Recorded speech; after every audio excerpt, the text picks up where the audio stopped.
Şimdi yeniden Azerbaycan'a gideceğiz. Bizler Türkler baharı hep çok sevmişizdir. Hatta baharın gelişini Nevruz'da kutlarız, değil mi? Kocaman bir Nevruz bayramımız vardır bizim. Kaç yüzyıllık geleneğimiz.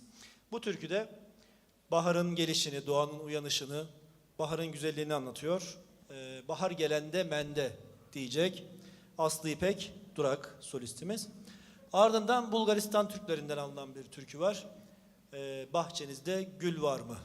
Özellikle de Muammer Ketencoğlu aracılığıyla günümüze ulaşmış olan bir eser.